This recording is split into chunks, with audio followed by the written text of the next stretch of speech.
സദൃശവാക്യം 4-ാം അധ്യായത്തിൻ്റെ 20-ാം വാക്യം നാം പഠിച്ചു കഴിഞ്ഞു. ഇനി വാക്യം 21.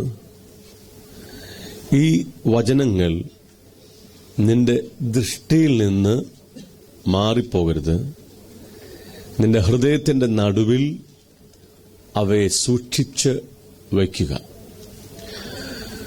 വാക്യം 21-ന്റെ ആദ്യ ഭാഗം പറയുന്നു, ഈ വചനങ്ങൾ നിന്റെ ദൃഷ്ടിയിൽ നിന്ന് മാറിപ്പോകരുത്. ആമേൻ. ദൈവത്തിൻ്റെ വചനങ്ങൾ ക്രമമായി നമ്മുടെ ദൃഷ്ടിയിൽ കൊണ്ടുവരേണ്ട ആവശ്യമുണ്ട്. ഞാൻ പറഞ്ഞു, നമ്മുടെ ഇന്ദ്രിയങ്ങൾക്ക് അഭ്യസനം ആവശ്യമാണ്. ദൈവത്തിൻ്റെ വചനം ക്രമമായി നാം എന്ത് ചെയ്യണം? വായിക്കേണ്ട ആവശ്യമുണ്ട്. സത്യത്തിൽ മിക്ക ദൈവമക്കൾക്കും ദൈവത്തിൻ്റെ വചനം വായിക്കേണ്ടുന്ന രീതികൾ അറിയത്തില്ലെന്നത് സത്യമായ കാര്യമാണ്. നാം ഒരു സ്ഥലത്ത് യാത്ര പോകും മുമ്പായിട്ട് പുസ്തകമെടുത്ത് ഒന്ന് കണ്ണടച്ചിട്ട് ഒരു വേദഭാഗം തുറന്നിട്ട് നാം വായിക്കും. ഇത് വേദപുസ്തകത്തിന്റെ വായന രീതിയല്ല. ഓക്കെ, വേദപുസ്തകം നാം തുടർമാനമായിട്ട് എന്ത് ചെയ്യണം? വായിക്കണം. ഇതിൽ 66 പുസ്തകമുണ്ടെങ്കിലും ഇത് ഒറ്റ പുസ്തകമാണ്. 40-ലധികം എഴുത്തുകാർ എഴുതിയ പുസ്തകമാണ്. പക്ഷേ ഇതിലെ ഉപദേശമെല്ലാം എന്താണ്? ഒന്ന് തന്നെയാണ്. അതുകൊണ്ട് ഇതൊരു പുസ്തകമായിട്ട് എന്ത് ചെയ്യണം? നാം കാണണം. രണ്ടാമത്തേത്, അധ്യായങ്ങളും വാക്യങ്ങളും ഇല്ലാതെ വേണം നാം വായിക്കാനായിട്ട്. വേദപുസ്തകം എഴുതിയപ്പോൾ അതിനകത്ത് അധ്യായങ്ങളും വാക്യങ്ങളും ഒന്നുമില്ലായിരുന്നു. ഓരോ പുസ്തകവും ഒരു ലേഖനമാണ്, ഒരു കത്താണ്. പഠന സൗകര്യത്തിനു വേണ്ടി നാം ആണ് അധ്യായങ്ങളും വാക്യങ്ങളുമൊക്കെ ഉണ്ടാക്കിയെടുത്തത്. അതുകൊണ്ട് വായിക്കുന്ന സമയത്ത് അധ്യായങ്ങളും വാക്യങ്ങളും ഇല്ലാത്ത രീതിയിൽ വേണം നാം ഇതിനെ വായിക്കാൻ. ഇല്ലെങ്കിൽ മിക്കപ്പോഴും നമ്മുടെ വായനകൾ ഔട്ട് ഓഫ് കോണ്ടെക്സ്റ്റ് ആയിരിക്കും, പശ്ചാത്തലത്തിന് വെളിയിലായിരിക്കും നമ്മുടെ വായന. തിരുവചനം അതിൻ്റെ പശ്ചാത്തലത്തിനകത്ത് തന്നെ എന്ത് ചെയ്യണം? നാം വായിച്ചില്ലെങ്കിൽ അതിൻ്റെ ശരിയായിരിക്കുന്ന അർത്ഥം നമുക്ക് ഗ്രഹിക്കാൻ പറ്റത്തില്ല. ഒരു ഉദാഹരണം മാത്രം ഞാൻ അതിന് കാണിക്കാം. കൊരിന്ത്യർക്ക് എഴുതിയ 1-ാമത്തെ ലേഖനം 2-ാം അധ്യായം 9-ാം വാക്യം, ദൈവം തന്നെ സ്നേഹിക്കുന്നവർക്ക് ഒരുക്കിയിട്ടുള്ളത് കണ്ണ് കണ്ടിട്ടില്ല, ചെവി കേട്ടിട്ടില്ല, ഒരു മനുഷ്യന്റെ ഹൃദയത്തിൽ തോന്നിയിട്ടുമില്ല എന്ന് എഴുതിയിരിക്കുന്നത് പോലെ തന്നെ. ഓക്കെ, വചനം പറയുന്നു, ദൈവം തന്നെ സ്നേഹിക്കുന്നവർക്ക് ഒരുക്കിയിട്ടുള്ളത് കണ്ണ് കണ്ടിട്ടില്ല, ചെവി കേട്ടിട്ടില്ല, ഒരു മനുഷ്യന്റെ ഹൃദയത്തിലും തോന്നിയിട്ടില്ല. അത് ശരിയാണോ? ദൈവത്തെ സ്നേഹിക്കുന്ന നമുക്ക് വേണ്ടി ഒരുക്കി വെച്ചിട്ടുള്ളത് കണ്ണ് കണ്ടിട്ടില്ല, ചെവി കേട്ടിട്ടില്ല, ഒരു ഹൃദയത്തിലും തോന്നിയിട്ടുമില്ല. അത് ശരിയാണോ? അങ്ങനെ പുസ്തകം പറഞ്ഞിരിക്കുന്നല്ലേ. അടുത്ത വാക്യം വായിച്ചേ. നമുക്കോ ദൈവം തന്റെ ആത്മാവിനാൽ വെളിപ്പെടുത്തിയിരിക്കുന്നു. ഓക്കെ, 10-ാം വാക്യം കൂടെ നിങ്ങൾ കൂട്ടിച്ചേർത്ത് വായിക്കുന്നില്ലെങ്കിൽ 9-ാമത്തെ വാക്യത്തിന്റെ അർത്ഥം ഗ്രഹിക്കാൻ പറ്റത്തില്ല. ഇത് മനസ്സിലാകുമോ? ദൈവം തന്നെ സ്നേഹിക്കുന്നവർക്ക് ഒരുക്കിയിട്ടുള്ളത് കണ്ണ് കണ്ടിട്ടില്ല, ചെവി കേട്ടിട്ടില്ല, ഒരു ഹൃദയത്തിലും തോന്നിയിട്ടുമില്ല. എന്നാൽ എനിക്ക് വേണ്ടി ദൈവം ഒരുക്കിയിട്ടുള്ളത് അവന്റെ ആത്മാവിനാൽ അവൻ എനിക്ക് വെളിപ്പെടുത്തിയിട്ടുണ്ട്. 10-ാം വാക്യം ഇവിടെ വായിച്ചിട്ടില്ലെങ്കിലോ നാം 9-ാം വാക്യത്തെ എന്ത് ചെയ്യും? തെറ്റായിട്ട് വ്യാഖ്യാനിക്കും.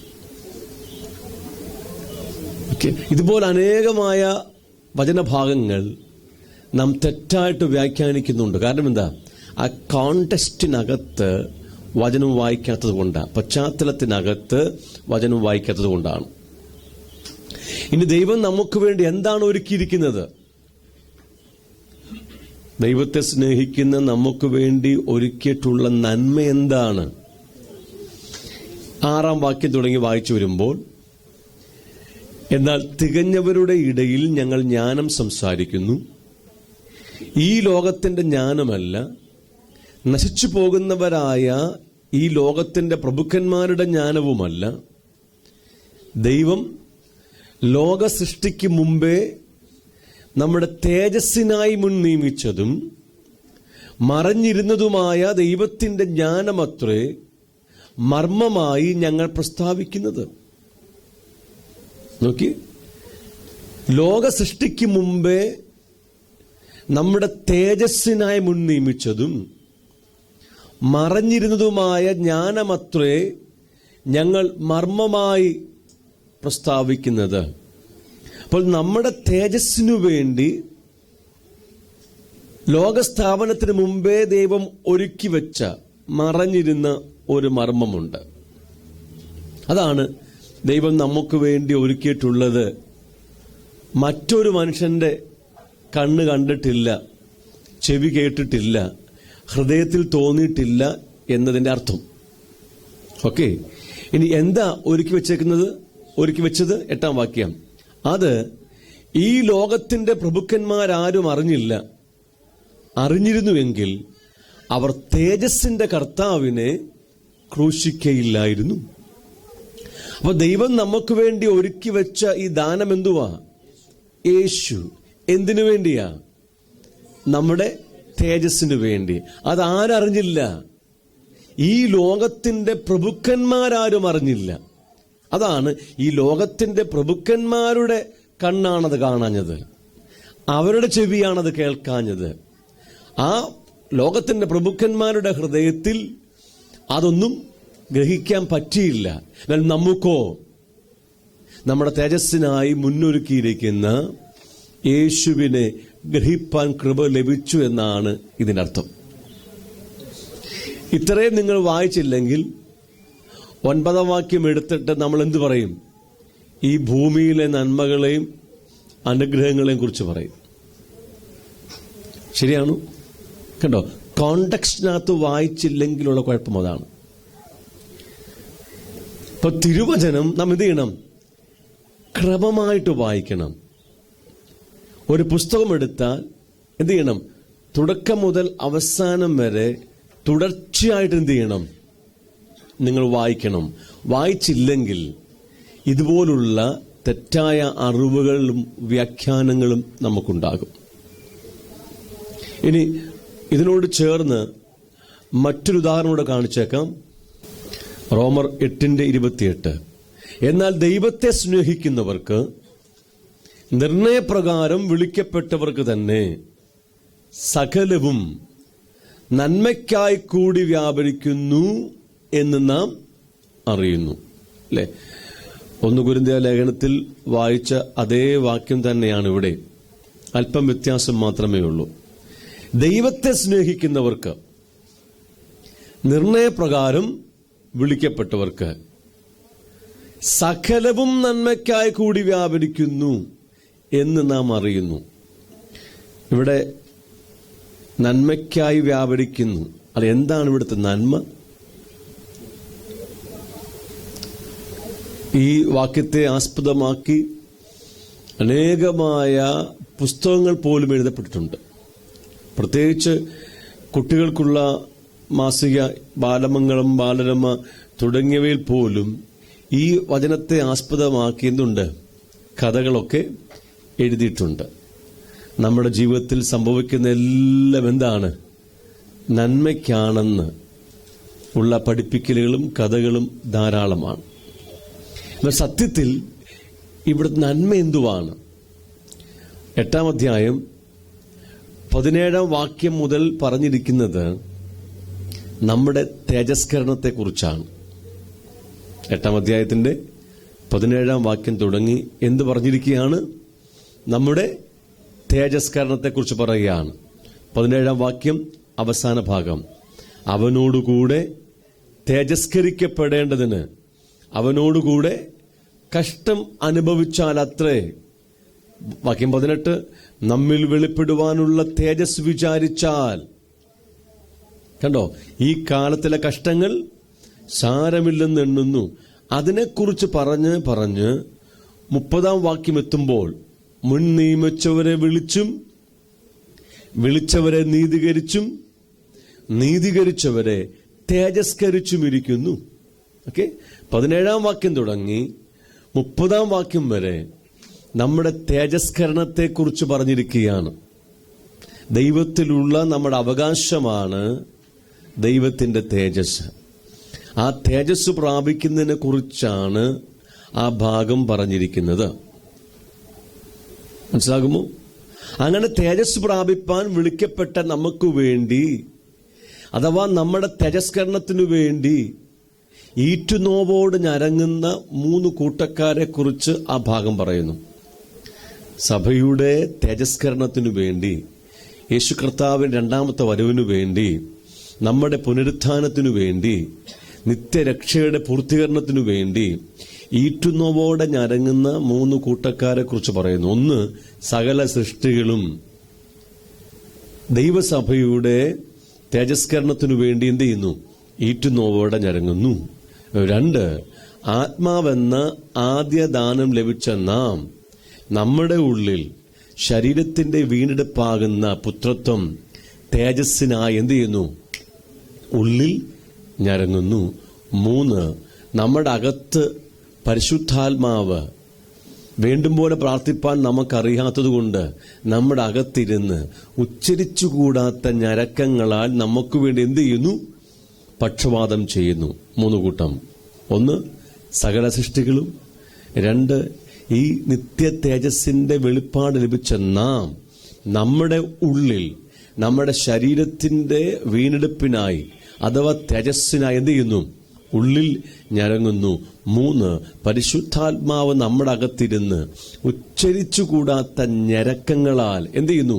നമുക്ക് വേണ്ടി പക്ഷപാതം ചെയ്യുന്നു. ഇതാണ് 27-ാം വാക്യം വരെ പറഞ്ഞിരിക്കുന്നത്. 28-ാം വാക്യം പറയുന്നു, എന്നാൽ ദൈവത്തെ സ്നേഹിക്കുന്നവർക്ക്, നിർണയപ്രകാരം വിളിക്കപ്പെട്ടവർക്ക് തന്നെ സകലവും നന്മയ്ക്കായി കൂടി വ്യാപരിക്കുന്നു. ഇവിടെ സകലവും എന്തുവാ? തൊട്ടുമുകളിൽ പറഞ്ഞ ഈ 3 കൂട്ടങ്ങളുടെ ഞരക്കമാണ്. എന്തിനു വേണ്ടിയാ? നമ്മുടെ തേജസ്കരണത്തിന് വേണ്ടി. സകല സൃഷ്ടികളും സഭയുടെ ദൈവമക്കളുടെ തേജസ്സിനു വേണ്ടി എന്ത് ചെയ്യുന്നു? ഈറ്റുനോവോടെ ഞരങ്ങുന്നു. നമ്മുടെ അകത്ത് ഈ വലിയൊരു ഞരക്കമുണ്ട്. 3ാമത് പരിശുദ്ധാത്മാവ് എന്ത് ചെയ്യുന്നു? നമ്മുടെ അകത്ത് ഉച്ചരിച്ചുകൂടാത്ത ഞരക്കങ്ങളാൽ നമുക്ക് വേണ്ടി പക്ഷപാതം ചെയ്യുന്നു. ഈ സകലതും, ഈ കാര്യങ്ങളെല്ലാം നമുക്ക് നന്മയ്ക്കായി കൂടി വ്യാപരിക്കുന്നു. നന്മ എന്താണ്? നമ്മുടെ തേജസ്സാണ്. നമ്മുടെ നന്മ എന്താണ്? നമ്മുടെ തേജസ്സാണ്. കണ്ടോ? ഈ കോണ്ടസ്റ്റിനകത്ത് നിങ്ങൾ വായിച്ചില്ലെങ്കിൽ സകലവും എന്ന വിഷയവും നന്മയും ഒക്കെ നമ്മൾ ലോകത്തിന്റെ വിഷയമാക്കി തീർക്കും.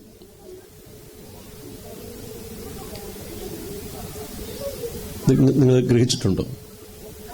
വചനം അതിന്റെ പശ്ചാത്തലത്തിനകത്ത് പഠിക്കണം, പശ്ചാത്തലത്തിനകത്ത് വായിക്കണം. ഇല്ലെങ്കിൽ നമ്മുടെ വ്യാഖ്യാനം എന്ത് ചെയ്യും? തെറ്റിപ്പോകും. സോ അതുകൊണ്ടാണ് പറഞ്ഞത്, തുടർമാനമായി നാം പുസ്തകം വായിക്കണം. ഞങ്ങൾ സജസ്റ്റ് ചെയ്യുന്നത്, നിങ്ങൾ ആത്മീയത്തിൽ ഒരു തുടക്കക്കാരനാണെങ്കിൽ മത്തായി എഴുതിയ സുവിശേഷം തുടങ്ങി വെളിപ്പാട് പുസ്തകം വരെ പുതിയ ഉടമ്പടി പുസ്തകങ്ങൾ ഒരു 5 പ്രാവശ്യം വായിക്കുക. ഓക്കെ, അങ്ങനെ ഒരു 5 പ്രാവശ്യം വായിച്ചു കഴിയുമ്പോൾ ഈ പുതിയ ഉടമ്പടി പുസ്തകങ്ങളിലുള്ള ദൈവിക ആലോചനയുടെ ഒരു പൂർണ്ണമായ ചിത്രം നിങ്ങൾക്ക് ലഭ്യമാകും. അതിനുശേഷം എന്ത് ചെയ്യുക? ഉൽപ്പത്തി തുടങ്ങി മലാഖി വരെ വായിക്കുക. ഇങ്ങനെ പലതവണ വായിക്കുമ്പോൾ വേദപുസ്തകത്തിൻ്റെ പൂർണ്ണമായ ഒരു ചിത്രം നിങ്ങളുടെ അകത്ത് പതിയുവാൻ ഇടയായിത്തീരും. പുതിയ ഉടമ്പടി പുസ്തകങ്ങൾ 5 പ്രാവശ്യം വായിക്കാൻ ഞാൻ പറഞ്ഞപ്പോൾ പലരുടെ നെറ്റിയൊക്കെ ചുളിയുന്നു.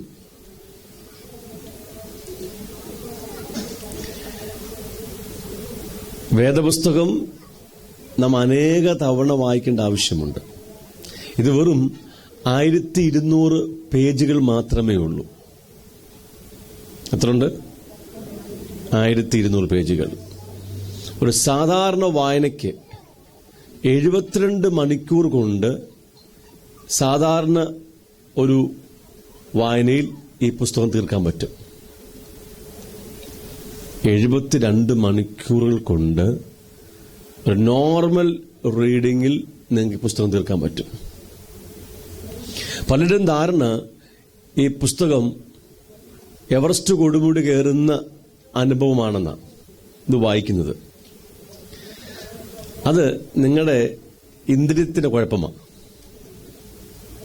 എന്താ? നമുക്കിതിനകത്ത് സന്തോഷിക്കാൻ പറ്റാത്തതുകൊണ്ടാണ്.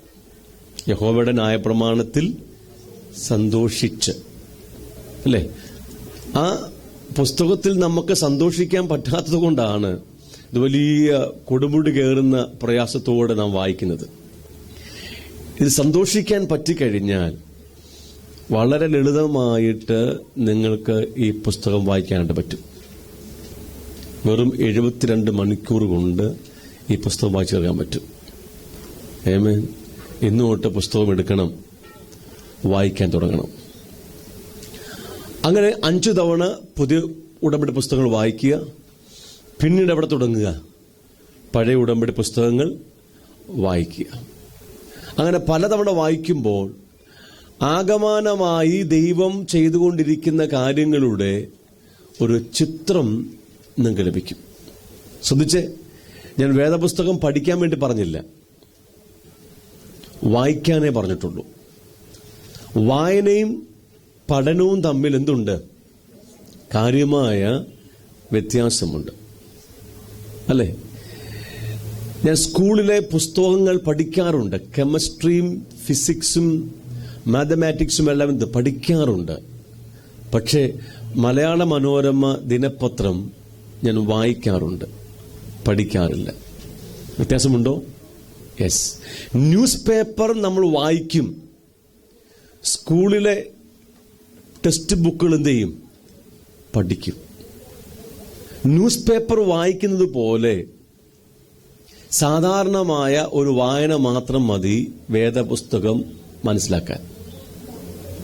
നിങ്ങൾ പഠിക്കാൻ ശ്രമിച്ചാൽ പരിശുദ്ധാത്മാവിന് ഇതിനകത്തുള്ള മർമ്മങ്ങൾ വെളിപ്പെടുത്താൻ കഴിയത്തില്ല. രണ്ടും വ്യത്യാസമാണ്. നിങ്ങൾ പഠിക്കാൻ തുടങ്ങിയാൽ പരിശുദ്ധാത്മാവിന് ഈ പുസ്തകത്തിലെ വചനങ്ങൾ നിങ്ങളുടെ ഹൃദയത്തിൽ പ്രകാശിപ്പിച്ചു തരുവാൻ കഴിയത്തില്ല. എന്ത് മാത്രം മതി?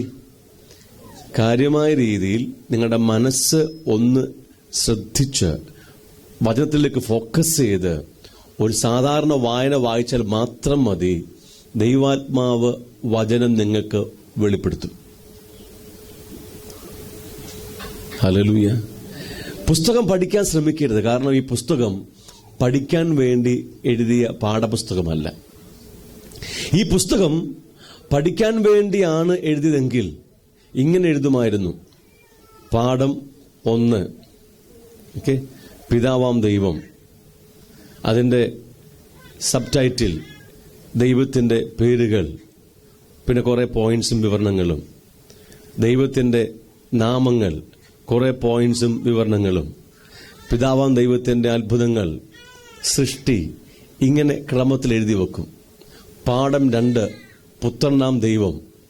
പുത്രനാം ദൈവത്തിൻ്റെ വിവിധ പേരുകൾ, പുത്രനാം ദൈവത്തിൻ്റെ അത്ഭുതങ്ങൾ, അങ്ങനെ കന്യക ജനനം, അങ്ങനെ അനേക കാര്യം എഴുതി വെക്കും. പാഠം 3, പരിശുദ്ധാത്മാവ്. അങ്ങനെ അല്ല വേദപുസ്തകം എഴുതിയിരിക്കുന്നത്. ഒരു ടെക്സ്റ്റ് ബുക്കായിട്ടല്ല ഇത് എഴുതിയിരിക്കുന്നത്. അർത്ഥം എന്താ? ഇത് പഠിക്കാൻ വേണ്ടിയുള്ളത് അല്ല, മറിച്ച് ദൈവത്തിൽ നിന്നും പ്രാപിക്കാൻ വേണ്ടിയുള്ളതാണ്. വ്യത്യാസം മനസ്സിലാകുമോ? ഇത് പഠിക്കാൻ വേണ്ടിയുള്ളതല്ല, പിന്നെന്താണ്? ദൈവത്തിൽ നിന്നും പ്രാപിക്കാൻ വേണ്ടിയത്. പരിശുദ്ധാത്മാവ് ഇതെന്ത് ചെയ്യണം? നിങ്ങളുടെ ഹൃദയത്തിൽ പ്രകാശിപ്പിക്കേണ്ട കാര്യമാണ്. ഇത് വായിക്കാൻ നമുക്ക് നല്ലൊരു ബുദ്ധി വേണം. ജ്ഞാനമുണ്ടെങ്കിൽ മാത്രമേ വായിക്കാൻ പറ്റുകയുള്ളൂ. പക്ഷെ നിങ്ങളുടെ ജ്ഞാനത്തിലൂടെ ഇതിനെ സ്വീകരിക്കാൻ പറ്റത്തില്ല. മറിച്ച് പരിശുദ്ധാത്മാവ് എന്ത് ചെയ്യണം? ഇതിന്റെ പ്രകാശനങ്ങൾ, വെളിപ്പാടുകൾ നമ്മുടെ ഹൃദയത്തിനകത്ത് നിറച്ചു തരണം. എങ്കിൽ മാത്രമേ ഇത് ഗ്രഹിക്കുവാനായിട്ട് പറ്റുകയുള്ളൂ. ഇത് മനസ്സിലാകുമോ? അപ്പോൾ വായിക്കാൻ തുടങ്ങുമ്പോൾ തന്നെ പഠിക്കുവാനുള്ള നമ്മുടെ മനസ്സിനെ നമ്മൾ എന്ത് ചെയ്യണം? സ്വിച്ച് ഓഫ് ചെയ്യേണ്ട ആവശ്യമുണ്ട്. എൻ്റെ വാക്ക് നിങ്ങൾ ശ്രദ്ധിക്കണം.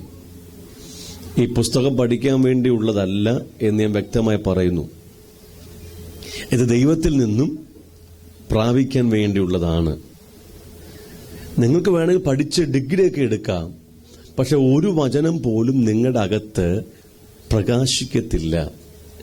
ഇത് ജീവന്റെ കാരണങ്ങളാണ്, ജീവൻ പ്രാപിക്കാനുള്ളതാണ്. പഠിച്ച് ജ്ഞാനം ഉണ്ടാക്കാൻ വേണ്ടിയുള്ളത് അല്ല. ജീവൻ പ്രാപിക്കണമെങ്കിൽ പരിശുദ്ധാത്മാവ് ഈ പുസ്തകത്തിലെ വചനങ്ങൾ നിങ്ങൾക്ക് വെളിപ്പെടുത്തി തരണം. ആ വെളിപ്പാട് പ്രാപിക്കണമെങ്കിൽ നമ്മുടെ ബുദ്ധി കൊണ്ടുള്ള പഠനത്തിന് സാധ്യമല്ല, കഴിയത്തില്ല എന്നറിഞ്ഞിരിക്കണം. ഇത്രയും മനസ്സിലാകുമോ? യെസ്. 131 സങ്കീർത്തനത്തിൽ ഒരു വാക്യം നിങ്ങളെ കാണിക്കാം. പ്രാരംഭവാക്യം നോക്കിയാട്ടെ. യഹോവേ, എന്റെ ഹൃദയം ഗർവിച്ചിരിക്കുന്നില്ല, ഞാൻ നിഗളിച്ച് നടക്കുന്നില്ല. എന്റെ ബുദ്ധിക്കെത്താത്ത വൻ കാര്യങ്ങളിലും അത്ഭുത വിഷയങ്ങളിലും ഞാൻ ഇടപെടുന്നതുമില്ല. ഞാൻ എന്റെ പ്രാണനെ താലോലിച്ച് മിണ്ടാതാക്കിയിരിക്കുന്നു.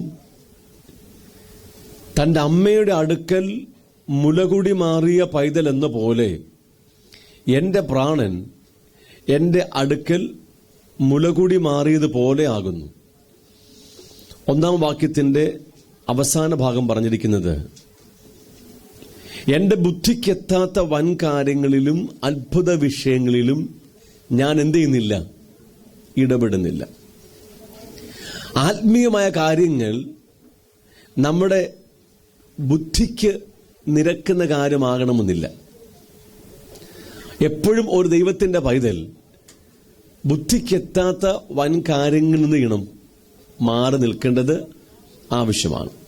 ഇനി 2 വാക്യം പറയുന്നു, ഞാൻ എൻ്റെ പ്രാണനെ താലോലിച്ച് മിണ്ടാതാക്കിയിരിക്കുന്നു. എന്താ പ്രാണൻ? സോൾ എന്ന് പറഞ്ഞാൽ അർത്ഥം എന്താണ്? പ്രാണൻ അഥവാ സോൾ, ദേഹി എന്ന് പറഞ്ഞാൽ നമ്മുടെ ബുദ്ധി അഥവാ മനസ്സ്, നമ്മുടെ വികാരം, നമ്മുടെ ഇച്ഛ, പ്രധാനമായും ഈ 3 കാര്യങ്ങൾ ചേർന്നതാണ്. എന്തൊക്കെയാണ്? മൈൻഡ് ഓർ ഇന്റലക്ട്, ബുദ്ധി അഥവാ മനസ്സ്, പിന്നെ ഇമോഷൻസ്, നമ്മുടെ വികാരങ്ങൾ, 3 വിൽ, ഇച്ഛ. പ്രധാനമായും ഈ 3 കാര്യങ്ങൾ ചേർന്നതാണ് നമ്മുടെ പ്രാണൻ, നമ്മുടെ ദേഹി അഥവാ സോൾ. ഓക്കെ, ആ പ്രാണനെ, എൻ്റെ ബുദ്ധിയെ ഞാൻ താലോലിച്ച് എന്താണ്? മിണ്ടാതാക്കിയിരിക്കുന്നു. വ്യക്തമാക്കാം. അടുത്ത ഭാഗം പറയുന്നു, തൻ്റെ അമ്മയുടെ അടുക്കൽ മുലകുടി മാറിയ പൈതൽ എന്ന പോലെ എൻ്റെ പ്രാണൻ എൻ്റെ അടുക്കലിരിക്കുന്നു. നോക്കിയേ, നമ്മുടെ പ്രാണനെ, നമ്മുടെ ബുദ്ധിയെ ഉപമിച്ചിരിക്കുന്നത് മുലകുടി മാറിയ ഒരു പൈതലിനെ പോലെയാണ്. നമുക്കറിയാം, ഒരു ചെറിയ കുഞ്ഞ് അത് കരയുമ്പോൾ അമ്മ ആദ്യം ചെയ്യുന്ന എന്താണ്? ആ കുഞ്ഞിനെ എടുത്ത് മാറോട് ചേർത്ത് പിടിച്ച് പാലങ്ങ് കൊടുക്കും. എത്ര വാശി പിടിച്ച് കുഞ്ഞ് കരഞ്ഞാലും അമ്മ കുഞ്ഞിനെ ചേർത്ത് പിടിച്ച് പാല് കൊടുക്കുമ്പോൾ കുഞ്ഞിന്റെ വാശി തീരും, കരച്ചിലെന്ത് ചെയ്യും? നിൽക്കും. എന്നാൽ 1 വർഷമോ 2 വർഷമോ ഒക്കെ ആകുമ്പോൾ ഈ പാൽ കൂടി നിർത്തുന്ന ഒരു സമയം വരും.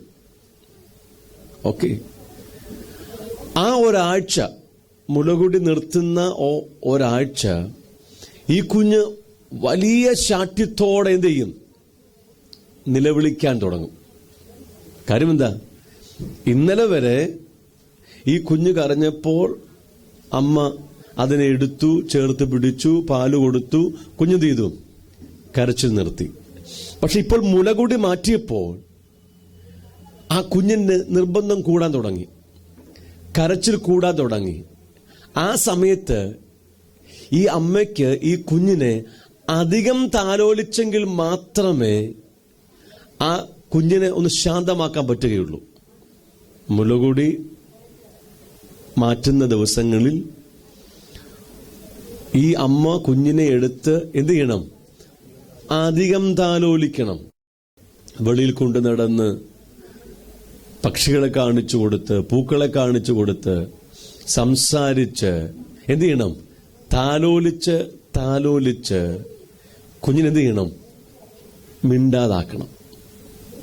നേരത്തെ പാല് കൊടുത്താൽ മതിയായിരുന്നു. ഇപ്പോൾ മുലകുടി നിർത്തിയതോടെ എന്ത് ചെയ്യണം? അധികം താലോലിച്ച് അധികം സമയമെടുത്ത് കുഞ്ഞിനെ മിണ്ടാതാക്കണം. ഈ മുലകുടി മാറുന്ന പൈതലിനെ പോലെയാണ് ഒരു മനുഷ്യന്റെ ബുദ്ധി. ഭയങ്കര നിലവിളിയ, എല്ലാ കാര്യവും അറിയണം.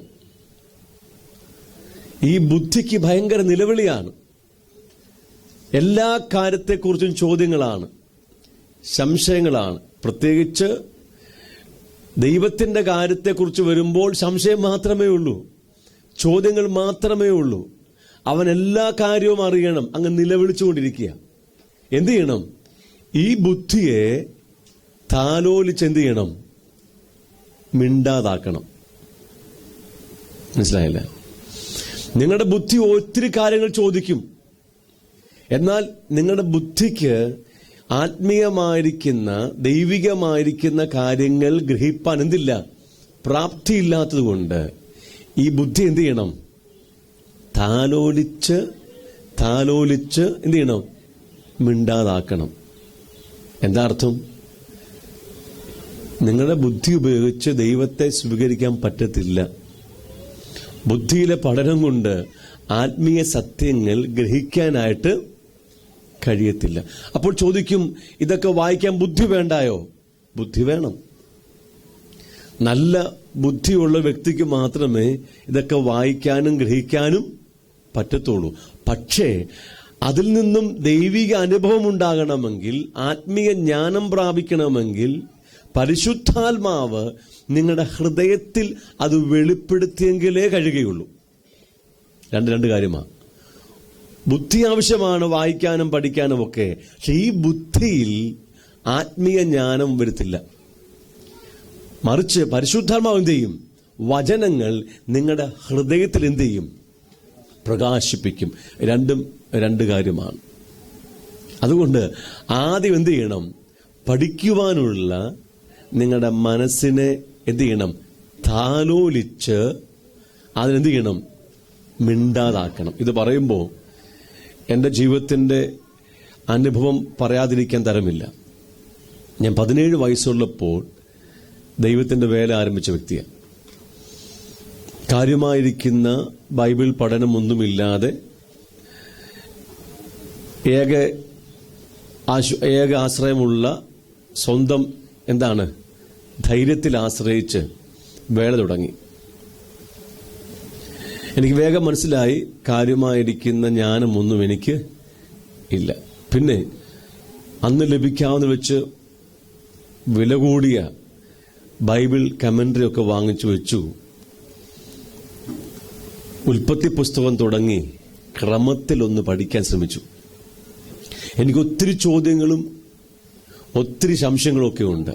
ഇതെല്ലാം ഒന്ന് തീർത്ത് വിശാലമായി ഒന്ന് പഠിക്കാൻ ഞാൻ തീരുമാനിച്ചു. ഒരു തലമുടി നാരെടുത്ത് 7 കീറി അതിനെ വീണ്ടും കീറാൻ ശ്രമിക്കുന്ന വ്യക്തിയാണ് ഞാനായിരുന്നു. ഇപ്പോൾ ഏകദേശം 25ഓളം വർഷങ്ങളായി പഠനം തുടങ്ങിയിട്ട്, പക്ഷെ ഇന്നും ഉൽപ്പത്തി പുസ്തകത്തിന്റെ 1-ാമത്തെ പേജ് കഴിഞ്ഞിട്ടില്ല. അർത്ഥം മനസ്സിലായോ? കൃപയാൽ കുറെ വർഷങ്ങൾക്ക് മുമ്പ് ആ പ്രയത്നം എന്ത് ചെയ്തു? നിർത്തി. കർത്താവ് സത്യം കാണിച്ചു തന്നു. എന്റെ ബുദ്ധിപരമായ എന്റെ ബുദ്ധിയുടെ കഴിവ് ഉപയോഗിച്ച് ആത്മീയ സത്യങ്ങളെ ഗ്രഹിക്കാൻ കഴിയത്തില്ലെന്ന് കർത്താവ് കാണിച്ചു തന്നു. ബുദ്ധിയെ താലോലിച്ച് മിണ്ടാതാക്കുവാൻ ദൈവം കൃപ തന്നു. ആമേൻ. ഇപ്പോഴും ഞാൻ എന്റെ ബുദ്ധി ഉപയോഗിക്കുന്നുണ്ട് കേട്ടോ. പക്ഷേ ഇത് പ്രാപിക്കുന്നത് എന്റെ ബുദ്ധി കൊണ്ടല്ല, പരിശുദ്ധാത്മാവിന്റെ കൃപയിലാണ്. നിങ്ങൾ ബുദ്ധിപരമായ ഒരു പഠനത്തിനു വേണ്ടി പുസ്തകം വായിച്ചാൽ പരിശുദ്ധാത്മാവിന് വചനത്തിന്റെ വെളിപ്പാടുകൾ നിങ്ങളുടെ ഹൃദയത്തിൽ പ്രകാശിപ്പിച്ചു തരുവാൻ കഴിയത്തില്ലെന്ന് നിങ്ങൾ അറിഞ്ഞിരിക്കണം. ആമേൻ. അതുകൊണ്ട് വായനയ്ക്കും പഠനത്തിനും എന്തുണ്ട്? വലിയ വ്യത്യാസമുണ്ട്. അപ്പം ഞങ്ങൾ പറഞ്ഞത്, നിങ്ങളുടെ മനസ്സൊന്ന് ഇരുത്തി വചനത്തിനുമേൽ ശ്രദ്ധിച്ച് അത് മനസ്സിലാക്കി സാധാരണ ഒരു വായന വായിക്കുമ്പോൾ പരിശുദ്ധാത്മാവ് വചനത്തെ നിങ്ങളുടെ അകത്ത് പ്രകാശിപ്പിക്കാൻ തുടങ്ങും. അതെങ്ങനെയാണെന്നും കൂടി ഞാൻ പറഞ്ഞേക്കാം. ഞാൻ പറഞ്ഞല്ലോ, നിങ്ങൾ മത്തായി എഴുതിയ സുവിശേഷം ആരംഭിക്കാൻ നിങ്ങൾ ക്രമമായിട്ട് ആ പുസ്തകം വായിക്കാൻ തുടങ്ങി. 1-ാം അധ്യായം നിങ്ങൾ വായിച്ചു. കുറെ പേരുകളാണ്, വംശാവലിയാണ്, കാര്യമായിട്ടൊന്നും പ്രാപിക്കാൻ വേണ്ടിയില്ല, കാര്യം മനസ്സിലായി. 2-ാം അധ്യായത്തിലെത്തി. അവിടെ യേശു കർത്താവിന്റെ ജനനത്തെക്കുറിച്ചുള്ള പ്രതിപാദ്യ വിഷയമാണ്. നിങ്ങൾ വായിച്ചു, കാര്യങ്ങൾ മനസ്സിലായി, ഹൃദയത്തിലൊന്നും പ്രാപിക്കാൻ പറ്റിയില്ല. 3-ാം അധ്യായം നിങ്ങൾ വായിച്ചുകൊണ്ടിരിക്കുകയാണ്. അവിടെ യോഹന്നാൻ സ്നാപകന്റെ ശുശ്രൂഷയെക്കുറിച്ച് രേഖപ്പെടുത്തിയിരിക്കുകയാണ്. 3-ാം അധ്യായം വായിച്ചു, കാര്യം മനസ്സിലായി, പക്ഷേ ഹൃദയത്തിലൊന്നും പ്രാപിച്ചില്ല. 4-ാം അധ്യായം നിങ്ങൾ വായിക്കാൻ തുടങ്ങി. അവിടെ യേശു കർത്താവിന്റെ ശുശ്രൂഷയുടെ തുടക്കത്തെക്കുറിച്ച് രേഖപ്പെടുത്തിയിരിക്കുകയാണ്. 4-ാം അധ്യായം മുഴുവനും വായിച്ചു, കാര്യമൊക്കെ മനസ്സിലായി, പക്ഷേ ഹൃദയത്തിലൊന്നും പ്രകാശിച്ചില്ല. 5-ാം അധ്യായം എത്തി. അവിടെ യേശു കർത്താവിന്റെ ദൈവരാജ്യത്തിന്റെ പ്രസംഗ പരമ്പരകളാണ്. വളരെയേറെ ആത്മീയ മൂല്യങ്ങളുള്ള ദൈവത്തിന്റെ കൽപ്പനകളും വചനങ്ങളും ഒക്കെ, രാജ്യത്തിന്റെ നിയമങ്ങളൊക്കെ അവിടെ രേഖപ്പെടുത്തിയിട്ടുണ്ട്. നിങ്ങൾ വായിച്ചു, കാര്യമൊക്കെ മനസ്സിലായി, പക്ഷേ ഹൃദയത്തിലൊന്നും പ്രകാശിച്ചില്ല. അങ്ങനെ 6-ാം അധ്യായം എത്തി. നിങ്ങൾ വായിച്ചുകൊണ്ടിരിക്കുകയാണ്, തുടർമാനമായി ദൈവരാജ്യത്തിന്റെ തത്വങ്ങൾ വായിക്കുകയാണ്. അങ്ങനെ വായിച്ച് വന്നപ്പോൾ ഒരു പ്രത്യേക വചനത്തിന്റെ മുകളിലെത്തിയപ്പോൾ നിങ്ങളുടെ ഹൃദയത്തിൽ ആ വചനം ഒന്ന് ഉടക്കാൻ തുടങ്ങി. ഉദാഹരണം, 6-ാം അധ്യായം 33-ാം വാക്യം, മുമ്പേ അവന്റെ രാജ്യവും നീതിയും അന്വേഷിപ്പീൻ, അതോടുകൂടെ ഇതൊക്കെയും നിങ്ങൾക്ക് കിട്ടും. കഴിഞ്ഞ 6 അധ്യായങ്ങൾ വായിച്ചിട്ട് കാര്യമൊക്കെ മനസ്സിലായി, നിങ്ങളുടെ ബുദ്ധിയിൽ അതൊക്കെ മനസ്സിലായെങ്കിലും നിങ്ങളുടെ ഹൃദയത്തിലൊന്നും പ്രകാശിച്ചില്ല. പക്ഷെ ഈ 33-ാം വാക്യം വായിക്കാൻ തുടങ്ങിയപ്പോൾ നിങ്ങളുടെ ഹൃദയത്തിൽ ഒരു ചലനമുണ്ടായി. വചനം നിങ്ങളുടെ ഹൃദയത്തിനകത്ത് ഇങ്ങനെ മുട്ടാൻ തുടങ്ങി, ഉടക്കാൻ തുടങ്ങി. എന്തോ ഒരു അനുഭവം നിങ്ങളുടെ അകത്തുണ്ടായി. ഉടൻ എന്ത് ചെയ്തു? പേന എടുത്ത് ആ വാക്യമങ്ങ് അടിവരയിട്ടു. കർത്താവേ സ്തോത്രം, ഹാലിൽ എന്നൊക്കെ പറഞ്ഞു. നിങ്ങൾ താഴോട്ട് വായിക്കാൻ തുടങ്ങി. എന്നാ വെയിറ്റ് ചെയ്തേ. ഇത്തരത്തിലുള്ള അനുഭവങ്ങൾ നിങ്ങളുടെ വചന വായനയിൽ എപ്പോഴെങ്കിലും നിങ്ങൾക്കുണ്ടായിട്ടുണ്ടോ? ആർക്കും ഇല്ലേ? എല്ലാവർക്കും ഉണ്ട്. എന്താ അവിടെ സംഭവിക്കുന്നത്? ഞാൻ പറയാം. ആ പ്രത്യേക വചനത്തിലൂടെ പരിശുദ്ധാത്മാവ് നിങ്ങളോട് സംസാരിക്കാൻ ശ്രമിക്കുകയാണ്. സംസാരിക്കാൻ ശ്രമിക്കുകയാണ്. ആ വചനത്തെ നിങ്ങളുടെ അകത്തൊന്ന് പ്രകാശിപ്പിച്ച് അതിൻ്റെ വെളിപ്പാട് നൽകി അതിൻ്റെ ജീവനും ആത്മാവും നിങ്ങളിലേക്കൊന്ന് റിലീസ് ചെയ്യുവാൻ ദൈവാത്മാവ് അവിടെ ശ്രമിക്കുക. അവിടെ നാം കാണിക്കുന്ന ഏറ്റവും വലിയൊരു മണ്ടത്തരമുണ്ട്. അടിവരയിട്ട് സ്തോത്രം ചെയ്ത് മുന്നോട്ട് വായിക്കും. ഞാൻ പറയട്ടെ, അങ്ങനെ നിങ്ങളുടെ അകത്ത് നിങ്ങളുടെ വായനയിൽ ഒരു വചനം സ്പർശിച്ചാൽ ഇനി മുന്നോട്ട് വായിക്കരുത്. വായന അവിടെ കൊണ്ട് നിർത്തി ആ പ്രത്യേക വചനത്തിൻ്റെ മേൽ നിങ്ങളുടെ മനസ്സ് ഊന്നി വീണ്ടും വായിക്കണം. നിങ്ങൾ വീണ്ടും വീണ്ടും ആ വചനം വായിക്കാൻ തുടങ്ങുമ്പോൾ നിങ്ങളുടെ ഹൃദയത്തിൽ പരിശുദ്ധാത്മാവിൻ്റെ ചലനം അധികമായിട്ടുണ്ടാകും. ഇത് ആത്മീയ അനുഭവമാണ്, കഥകളല്ല, ആത്മീയ അനുഭവമാണ്. നിങ്ങൾ വീണ്ടും വീണ്ടും വചനം വായിക്കുന്ന അനുസരിച്ച് പരിശുദ്ധാത്മാവ് നിങ്ങളുടെ ഹൃദയത്തെ അങ്ങ് പ്രകാശിപ്പിക്കും, നിങ്ങളുടെ ബുദ്ധിയെ തുറക്കും. എന്താ പറഞ്ഞത്? നിങ്ങളുടെ ബുദ്ധി അവനെന്ത് ചെയ്യും? തുറക്കും. വചനം പറയുന്നു, യേശു ശിഷ്യന്മാരുടെ ബുദ്ധിയെ തുറന്നു. എന്തിനാ? തിരുവെഴുത്തുകൾ തിരിച്ചറിയേണ്ടതിന് ശിഷ്യന്മാരുടെ ബുദ്ധിയെ തുറന്നു. 3.5 വർഷക്കാലം യേശുവിൻ്റെ കൂടെ നടന്നിട്ടും കാര്യമായ രീതിയിലൊന്നും തിരുവെഴുത്തുകൾ തിരിച്ചറിയുവാൻ അവർക്ക് കഴിഞ്ഞില്ല. എന്താ? ബുദ്ധി തുറക്കാഞ്ഞത് കൊണ്ടാണ്. ഇവിടെ യേശു എന്ത് ചെയ്തു? അവരുടെ ബുദ്ധിയെ തുറന്നു. അതുപോലെ വായനയുടെ ഒരു ഭാഗത്തെത്തുമ്പോൾ നിങ്ങളുടെ ഹൃദയത്തിൽ ആദ്യം ഒരാത്മാവിൻ്റെ ചലനമുണ്ടാകും. അത് ശരിയാവണ്ണം തിരിച്ചറിയാൻ പറ്റും. ആ വചനം നിങ്ങളുടെ അകത്ത് സ്പർശിക്കുന്നതായിട്ട് തോന്നും, നിങ്ങളുടെ അകത്ത് അത് മുട്ടുന്നതായിട്ട് തോന്നും. അല്പവും കൂടെ നിങ്ങൾ ശ്രദ്ധിച്ച് മനസ്സ് കൊടുത്ത് വായിക്കാൻ തുടങ്ങിയാൽ നിങ്ങളുടെ ബുദ്ധിയെ കർത്താവ് എന്ത് ചെയ്യും? അങ്ങ് തുറക്കും. നിങ്ങളുടെ ഹൃദയത്തെ എന്ത് ചെയ്യും? കുറച്ചും കൂടെ പ്രകാശിപ്പിക്കും. അതേ സമയത്ത് തന്നെ ആ വചനവും കർത്താവ് അധികമായിട്ട് എന്ത് ചെയ്യും? പ്രകാശിപ്പിക്കാൻ തുടങ്ങും. 3 കാര്യം ഒരുപോലെ നടക്കും. എന്താണ്? ഹൃദയം എന്ത് ചെയ്തു? പ്രകാശിച്ചു. ബുദ്ധി എന്ത് ചെയ്തു? തുറന്നു. അല്ലേ? വചനം എന്ത് ചെയ്തു? പ്രകാശിപ്പിക്കപ്പെട്ടു. ഇപ്പോൾ ആ വചനത്തിന്റെ വെളിപ്പാട് പ്രാപിക്കുവാൻ നിങ്ങളുടെ ബുദ്ധിയും ഹൃദയവും ഒരുക്കപ്പെട്ടു കഴിഞ്ഞു. മനസ്സിലായോ? ആ വചനത്തിന്റെ വെളിപ്പാട് സ്വീകരിക്കുവാൻ നിങ്ങളുടെ ബുദ്ധിയും നിങ്ങളുടെ ഹൃദയവും എന്ത് ചെയ്തു? ഒരുക്കപ്പെട്ടു കഴിഞ്ഞു. ഇനി നിങ്ങൾ അവിടെ തന്നെ തുടരണം. ആ വചനത്തെ നിങ്ങൾ ചിന്തിക്കാൻ തുടങ്ങണം. അവിടെയാണ് ശരിയായ രീതിയിൽ ബിബ്ലിക്കൽ മെഡിറ്റേഷൻ ആരംഭിക്കുന്നത്. നിങ്ങൾ വചനത്തെ എന്ത് ചെയ്തു? അവിടെ ധ്യാനിക്കാൻ തുടങ്ങി. നിങ്ങളുടെ മനസ്സൂന്നി നിങ്ങളുടെ ചിന്തകളിൽ എന്താണ്? വചനം കൊണ്ടുവന്ന് ചിന്തിക്കാൻ തുടങ്ങിയപ്പോൾ പരിശുദ്ധാത്മാവ് ക്രമേണ ആ വചനത്തിന്റെ വെളിപ്പാടുകൾ നിങ്ങളുടെ ഹൃദയത്തിനകത്ത് നിറയ്ക്കാൻ തുടങ്ങും. നിങ്ങൾ സമയം കൊടുക്കുന്നതനുസരിച്ച്, മനസ്സ് കൊടുക്കുന്നതനുസരിച്ച് ആ വചനത്തിന്റെ അധികമായ വെളിപ്പാടുകൾ നിങ്ങളുടെ ഹൃദയത്തിനകത്തോട് വന്നുകൊണ്ടിരിക്കും. അങ്ങനെ ക്രമേണ ആ വചനം വേദപുസ്തകത്തിന്റെ പേജുകളെ വിട്ട് നിങ്ങളുടെ ഹൃദയത്തിനകത്ത് താമസിക്കാൻ വേണ്ടി വരും. ആമേൻ. ഹല്ലേലൂയ. ഇനി നിങ്ങൾക്ക് ആ വചനം എവിടെയല്ല? പുസ്തകത്തിന്റെ താളുകളിലല്ല. പിന്നെ എവിടെത്തി?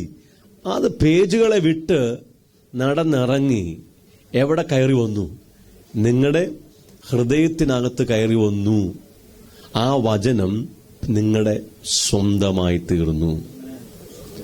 വായിച്ച വാക്യമുണ്ട്, അവയെ കിട്ടുന്നവർക്ക് അവ ജീവനാണ്, സർവ്വദേഹത്തിനും സൗഖ്യമാണ്. ഇപ്പോൾ നിങ്ങൾക്ക് വചനം കിട്ടി. പഠിച്ചതല്ല, പിന്നെന്താണ്? പ്രാപിച്ചതാണ്. ദൈവാത്മാവ് വെളിപ്പെടുത്തിയതാണ്. നോക്കി, ആ വചനമകത്തു വന്നു. ഈ ഒരു സമയത്ത് ഞങ്ങളുടെയൊക്കെ ആത്മീയ അനുഭവം, ഈ വചനത്തിനകത്തുള്ള ജീവനും ആത്മാവും നമ്മളകത്ത് എന്ത് ചെയ്യും? അങ്ങ് റിലീസ് ചെയ്യും. അകത്തൊക്കെ പകരപ്പെടും. നിങ്ങൾ ശരിയായ രീതിയിൽ അങ്ങനെ ഒരു വചനം അകത്ത് വന്ന് അതിന്റെ വെളിപ്പാട് പ്രാപിച്ച് ജീവനും ആത്മാവും റിലീസ് ചെയ്യപ്പെടുമ്പോൾ നിങ്ങളുടെ ഹൃദയം ദൈവജീവനാലും ആത്മാവിനാലും നിറയപ്പെടും.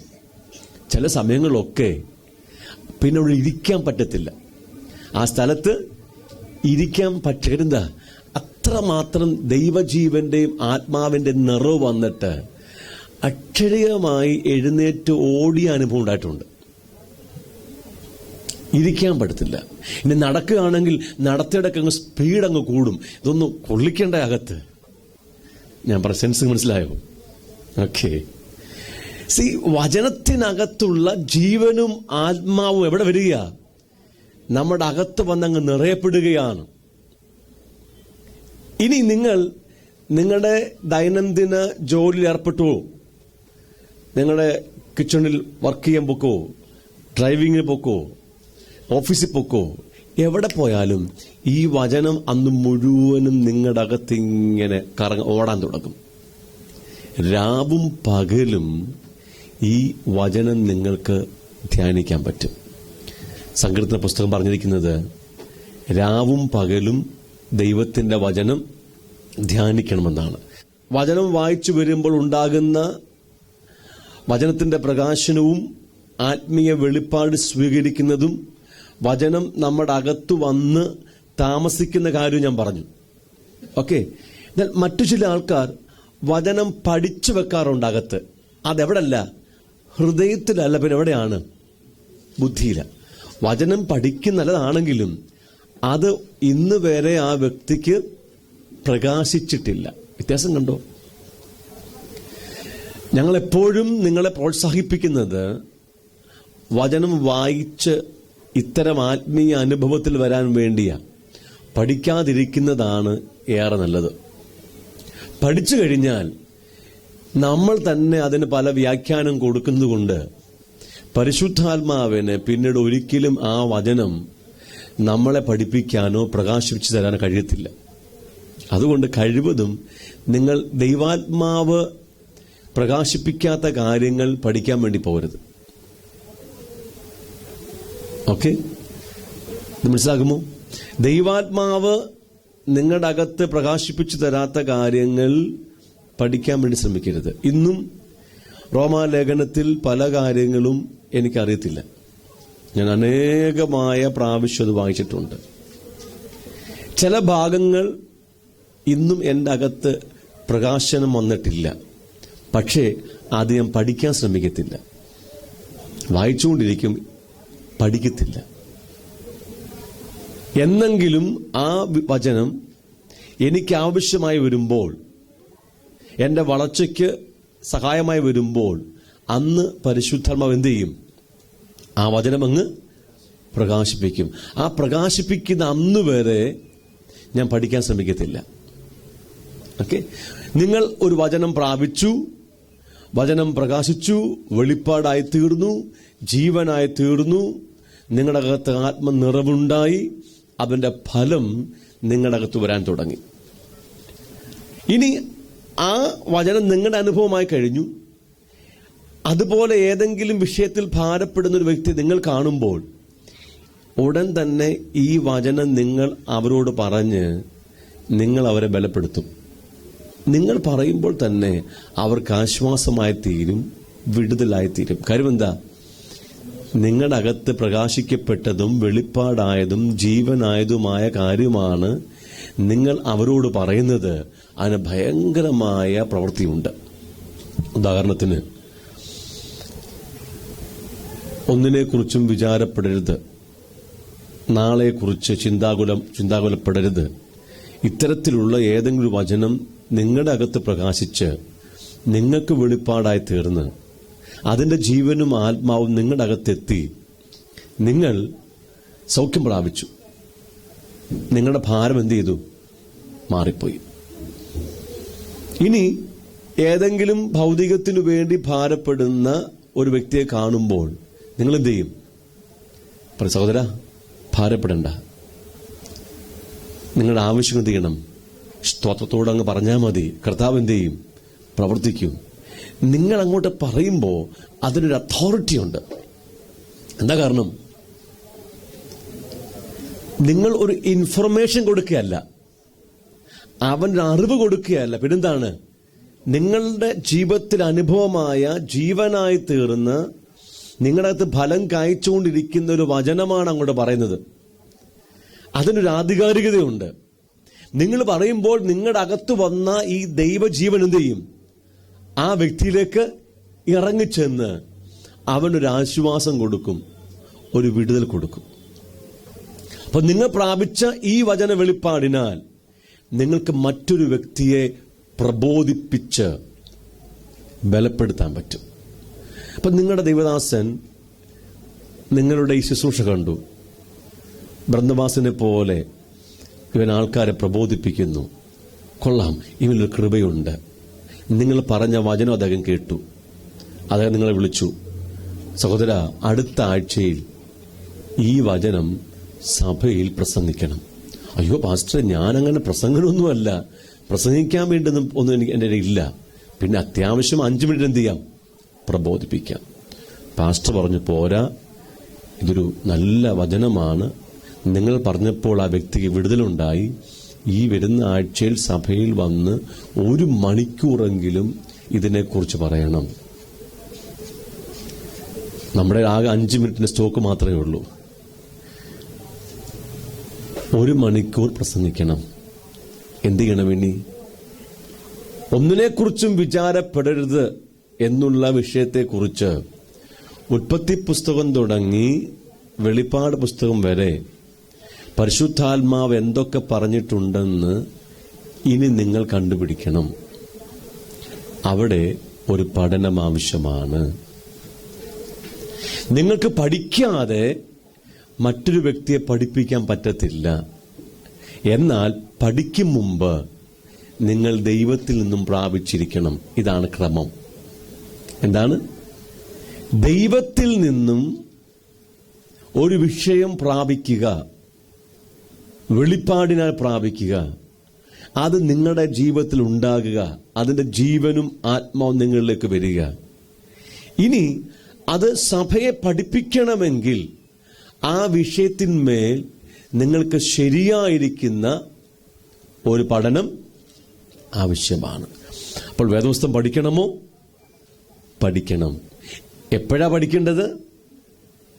ദൈവത്തിൽ നിന്ന് പ്രാപിച്ച വിഷയം ദൈവസഭയുടെ അഭിവൃദ്ധിക്ക് വേണ്ടി പഠിപ്പിക്കണമെങ്കിൽ ആ പ്രാപിച്ച വിഷയത്തെക്കുറിച്ച് നമുക്കെന്തുണ്ടാകണം?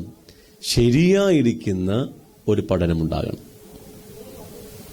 അവർക്ക് മാത്രമേ വേദപുസ്തകത്തിന്റെ ഉപദേഷ്ടക്കന്മാരാകാൻ കഴിയുകയുള്ളൂ. ഇത് മനസ്സിലായോ? നമ്മുടെ പ്രശ്നം എന്ന് പറഞ്ഞാൽ ദൈവത്തിൽ നിന്നും പ്രാപിക്കുന്നതിന് മുമ്പ് പഠിക്കുവാനുള്ള ശ്രമമാണ് നമ്മുടെ പരാജയം. ആമേൻ. നിങ്ങൾക്ക് മനോഹരമായി വാക്കുകളും വചനങ്ങളും ഒക്കെ സബ്ജക്റ്റൊക്കെ പഠിച്ച് പ്രസംഗിക്കാം. പക്ഷേ നിങ്ങളുടെ പ്രസംഗം കൊണ്ട് നിങ്ങളുടെ കേൾവിക്കാരൻ്റെ അകത്ത് നിങ്ങൾ ദൈവജീവൻ പകരത്തില്ല. കണ്ടോ വ്യത്യാസം? നിങ്ങളുടെ വാക്കുകൊണ്ട് ആ വ്യക്തിക്ക് ആശ്വാസം കൊടുക്കാം, സമാധാനം കൊടുക്കാനൊക്കെ പറ്റുമായിരിക്കാം. പക്ഷേ ആ വചനത്തിന്റെ ജീവൻ ഒരു വ്യക്തിയിലേക്ക് റിലീസ് ചെയ്യണമെങ്കിൽ ആദ്യം നിങ്ങളുടെ ജീവിതത്തിൽ അതിന്റെ ജീവൻ പ്രാപിച്ചിരിക്കണം. കേട്ടെ, നമ്മുടെ ശുശ്രൂഷ ജീവനെ സംബന്ധിച്ച ശുശ്രൂഷയാണ്. നമ്മൾ എന്തോ ചെയ്യുന്നത്? സ്വർഗത്തിലെ ദൈവത്തിന്റെ ജീവൻ, നിത്യജീവൻ മറ്റുള്ള വ്യക്തികളിലേക്ക് പകരുന്നതാണ് നമ്മുടെ ശുശ്രൂഷ. ഇത് ഗ്രഹിക്കാൻ പറ്റുമോ? ഒരു താൽക്കാലിക വിടുതലോ രോഗസൗഖ്യമോ ഭൗതിക നന്മയ്ക്ക് വേണ്ടിയുള്ള പ്രാർത്ഥനകളോ ശുശ്രൂഷകളോ ഒന്നുമല്ല നമ്മുടേത്. എന്തുവാ? നിത്യജീവൻ, ദൈവജീവൻ, അനന്തമായ ജീവൻ മറ്റൊരു വ്യക്തിയിലേക്ക് പങ്കുവെക്കുന്നതാണ് നമ്മുടെ ശുശ്രൂഷ. യേശു എന്തിനാ വന്നത്? നമുക്ക് സമർത്ഥമായ ദൈവജീവൻ തരാൻ വേണ്ടിയല്ലേ? ഇനി എന്താ നമ്മുടെ ശുശ്രൂഷ? പാപത്താൽ മരിച്ചു കിടക്കുന്ന ഒരു വ്യക്തിയിലേക്ക് എന്ത് കൊടുക്കണം? ദൈവത്തിന്റെ ജീവൻ പകർന്നു കൊടുക്കണം. അത് നമ്മിലൂടെ ദൈവം ചെയ്യുന്നത്, നാം പറയുന്ന വചനത്തിലൂടെയാണ് ചെയ്യുന്നത്. ഇപ്പം നമ്മുടെ ശുശ്രൂഷ ലക്ഷ്യം ഒരു വ്യക്തിയിലേക്ക് ദൈവജീവനെ നിറയ്ക്കുക, അവനെ നിത്യജീവനിലേക്ക് വളർത്തിയെടുക്കുക എന്നതാണെന്ന് മറന്നു പോകരുത്. Hallelujah, praise the Lord. അതിന് എൻ്റെ അകത്ത് ജീവൻ വേണ്ടായോ? വേണം. അപ്പൊ എൻ്റെ അകത്ത് പ്രകാശിച്ച് വെളിപ്പാടായി ജീവനായി തീർന്ന വചനം മറ്റൊരു വ്യക്തിയോട് പറയണമെങ്കിൽ, സഭയെ പഠിപ്പിക്കണമെങ്കിൽ ആ വിഷയത്തെക്കുറിച്ച് എനിക്ക് ക്രമമായ ഒരു ഒരു സ്വയമായ പഠനം ആവശ്യമാണ്. നിങ്ങൾ ഏത് വിഷയം പ്രാപിച്ചാലും ആദ്യം ദൈവത്തിന് വിഷയം പ്രാപിക്കുന്നു. അതിന് ഉൽപ്പത്തി പുസ്തകം തുടങ്ങി വെളിപ്പാട് പുസ്തകം വരെ എന്ത് ചെയ്യുന്നു? പഠിക്കുന്നു. അതിനെ പഠിപ്പിക്കുമ്പോൾ വലിയ ദൈവപ്രവൃത്തി ഉണ്ടാകും. ഞങ്ങൾ ഇവിടെ വചനം പറയുമ്പോൾ നിങ്ങൾക്ക് സെൻസ് ചെയ്യാൻ പറ്റും, ഞങ്ങൾ പറയുന്നത് ജീവന്റെ വചനമാണ്. അത് നിങ്ങളുടെ ആത്മാവിലേക്ക് ഇറങ്ങി വരുന്നുണ്ട്. അത് നിങ്ങളുടെ അകത്ത് ജീവന്റെ ചലനങ്ങൾ തുടക്കി വെച്ചിട്ടുണ്ട്. കരുത, ഈ പറയുന്നൊക്കെ ഞങ്ങളുടെ ജീവിതത്തിൽ ദൈവാത്മാവ് പ്രകാശിപ്പിച്ചു തന്നതും വെളിപ്പാട് ജീവനും ആത്മാവും അകത്തു വന്നതും അതിന്റെ ഫലം ഞങ്ങളിൽ തുടങ്ങിയതുമാണ്. ആമേൻ. അതുകൊണ്ടാണ് ഞങ്ങൾ പറയുമ്പോൾ നിങ്ങളുടെ അകത്ത് നിങ്ങൾക്ക് അത് അനുഭവിക്കാൻ പറ്റുന്നത്. കാരണം ഇത് ബുദ്ധിപരമായ സാധനമല്ല. യെസ്, ഈ പഠനത്തിനൊക്കെ ഞാൻ ശരിയായ രീതിയിൽ എൻ്റെ ബുദ്ധി ഉപയോഗിച്ചിട്ടുണ്ട്. ഈ വിഷയങ്ങൾ തന്നെ, ഈ ഒരു ടോപ്പിക്ക് തന്നെ 10-20 സെഷൻ എടുക്കാൻ പറ്റും എനിക്ക്. ഞാൻ വർക്ക് ചെയ്ത് അതിനെ ഡെവലപ്പ് ചെയ്ത് മനോഹരമായ ഉപദേശമാക്കി വെച്ചിട്ടുണ്ട്. അതിനെന്റെ ബുദ്ധി ഞാൻ ഉപയോഗിച്ചു. പക്ഷെ പ്രാപിച്ചത് എവിടുന്ന? കർത്താവിന്റെ കയ്യിൽ നിന്ന്. അവൻ വെളിപ്പെടുത്തുകയാണ്. അതിനെയാണ് നാം എന്ത് ചെയ്യേണ്ടത്? പഠിക്കേണ്ടത്. ദൈവത്തിൽ നിന്നും പ്രാപിക്കാത്ത ഒരു കാര്യവും പഠിക്കാൻ ശ്രമിക്കരുത്. അവിടെയാണ് ബുദ്ധിയെ താലോലിച്ച് മിണ്ടാതാക്കേണ്ടത്. ഞാൻ പറഞ്ഞല്ലോ, എബ്രായ ലേഖനം വായിക്കുമ്പോൾ എനിക്കിന്നും ഗ്രഹിക്കാൻ കഴിയാത്ത ഭാഗമുണ്ട്. അവിടെ വരുമ്പോൾ ഞാൻ എൻ്റെ ബുദ്ധി ഉപയോഗിക്കത്തില്ല, പഠിക്കാൻ വേണ്ടി ശ്രമിക്കത്തില്ല, വായിച്ചുകൊണ്ടേയിരിക്കും. നാളെ അല്ലെങ്കിൽ നാളെ കഴിഞ്ഞ് പരിശുദ്ധാത്മാവിനെ എപ്പോൾ ആ വചനം എനിക്ക് വെളിപ്പെടുത്തി തരണമോ അന്നെന്ത് ചെയ്യും? അവൻ പ്രകാശിപ്പിക്കും. അതിനുവേണ്ടി നമുക്ക് എന്തുണ്ടാകണം? ബുദ്ധിയെ താലോലിച്ച് മിണ്ടാതാക്കണം. നിങ്ങളുടെ ചോദ്യങ്ങളൊക്കെ മാറിയോ? ചോദ്യം പാപമല്ല കേട്ടോ.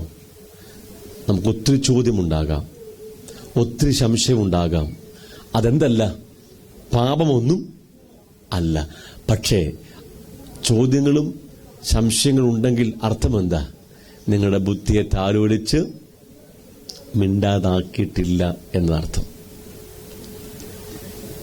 എനിക്കറിയാൻ വയ്യാത്ത പല കാര്യവും ബുക്കിലുണ്ട്, പക്ഷെ എനിക്കറിയേണ്ട ആവശ്യമില്ല. മനസ്സിലായില്ല? എനിക്കറിയാൻ പാടില്ലാത്ത, അറിയാൻ കഴിയാത്ത, ഗ്രഹിക്കാത്ത പല കാര്യവും ഇവിടെ ഉണ്ട്. പക്ഷെ അതെന്റെ വിഷയമല്ലെന്ന്. എനിക്കവിടെ ചോദ്യവുമില്ല, സംശയവുമില്ല. കറക്റ്റ്. ഞാൻ പറഞ്ഞല്ലോ, 25 വർഷങ്ങൾക്ക് മുമ്പ്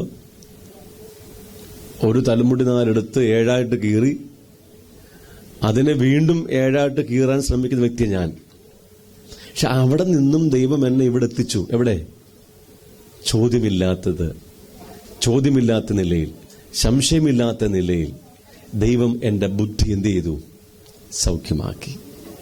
ഇന്നും കർത്താവ് ഓരോ ദിവസവും ഞാൻ പുസ്തകം എടുക്കുമ്പോൾ എനിക്ക് വചനത്തെ പ്രകാശിപ്പിക്കുന്നു. കാര്യം എന്താ?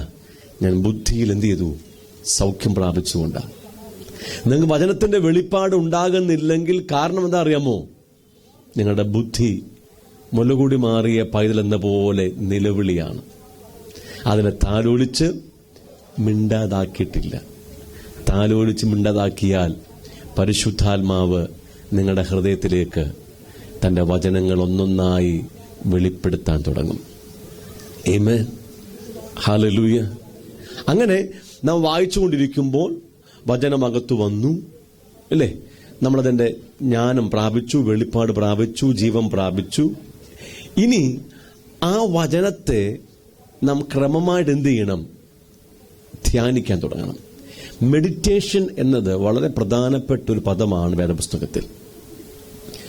എന്നാൽ വേദപുസ്തകത്തിലെ ധ്യാനവും ലോകത്ത് ഇന്ന് നടക്കപ്പെടുന്ന ധ്യാനങ്ങളും തമ്മിൽ വലിയ വ്യത്യാസമുണ്ട്.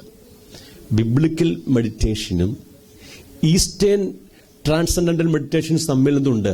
വലിയ വ്യത്യാസമുണ്ട്. യോഗ, രാജയോഗ, അങ്ങനെ ശ്രീ രവിശങ്കറിൻ്റേത്, അങ്ങനെ കുറെ ബാബമാരും ഗുരുക്കന്മാരും നടത്തുന്ന ധ്യാനങ്ങളുണ്ട്. ഈ രണ്ട് ധ്യാനവും തമ്മിൽ ഭയങ്കര വ്യത്യാസമാണ്. ഉത്തരധ്രുവവും ദക്ഷിണധ്രുവവും പോലെ വ്യത്യാസമാണ്.